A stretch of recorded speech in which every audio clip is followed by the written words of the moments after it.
breaking news from the Middle East that will reshape global geopolitics for generations. Iran's supreme leader, Ayatollah Ali Khamenei, is killed in a joint U.S.-Israeli airstrike on his Tehran compound. Iranian state media has confirmed the death, declaring 40 days of national mourning. President Donald Trump has called it the beginning of a new era for the Iranian people. According to Iranian state television and the Supreme National Security Council, Ayatollah Khamenei, 86, was killed early Saturday morning while carrying out his duties in his office at the Leadership House compound in central Tehran. The strikes began in the pre-dawn hours on February 28th.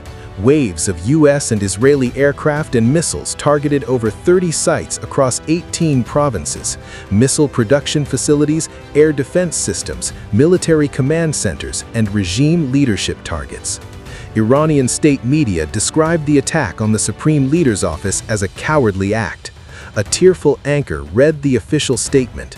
It is announced to the martyr-nurturing people of Iran that Grand Ayatollah Khamenei was martyred in a joint attack by the criminal United States and the Zionist regime. President Trump confirmed the news on Truth Social, writing that Khamenei, whom he called one of the most evil people in history, had been eliminated. He stated the operation, supported by the U.S., was aimed at toppling the Iranian regime and would continue uninterrupted until peace is achieved. Satellite imagery analyzed by multiple outlets shows the Leadership House compound was completely destroyed.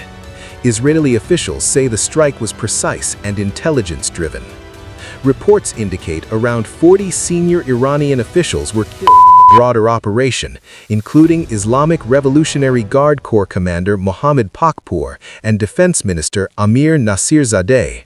Israeli sources have confirmed at least 7 high-value targets eliminated. Civilian casualties are also rising.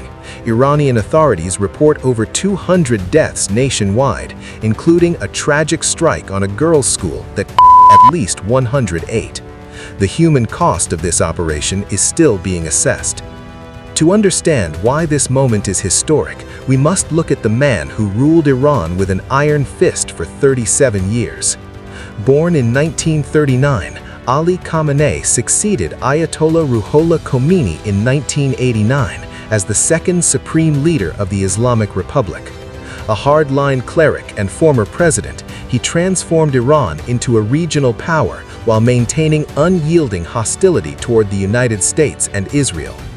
Under his leadership, Iran expanded its axis of resistance, arming and directing groups like Hezbollah, Hamas, the Houthis, and Iraqi militias. He oversaw the country's nuclear program, survived multiple assassination attempts, and crushed domestic protests, most notably the 2022 Woman, Life, Freedom Uprising.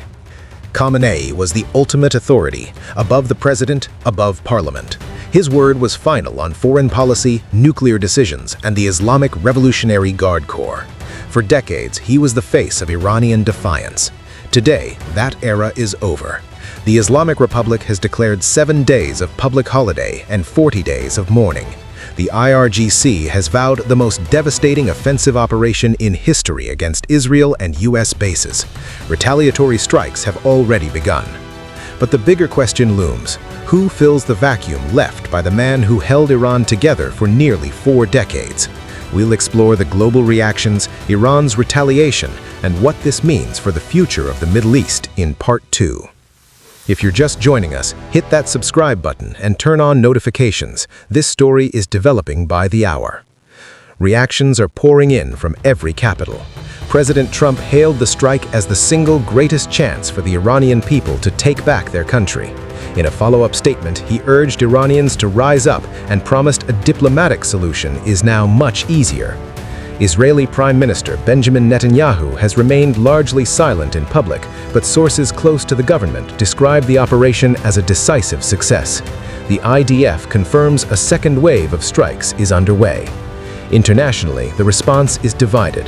UK Prime Minister Sir Keir Starmer announced British participation in coordinated regional defensive operations. China's UN envoy warned of a dangerous escalation and called for an immediate ceasefire. The United Nations has expressed deep concern that the strikes undermine peace in the region. Arab states are watching closely. Reports indicate Iranian missiles struck targets in Israel, including Tel Aviv, killing at least one person, as well as U.S. bases and allied sites in Dubai, Doha, Bahrain, and Kuwait. Iran's response has been swift and fierce. The Revolutionary Guard Corps stated moments ago that the most intense offensive against Israel and American bases will begin immediately. Explosions and retaliatory attacks are already being reported across the region. Inside Iran, the power structure is in flux. Per the Constitution, the Assembly of Experts, 88 senior clerics, must now choose a successor.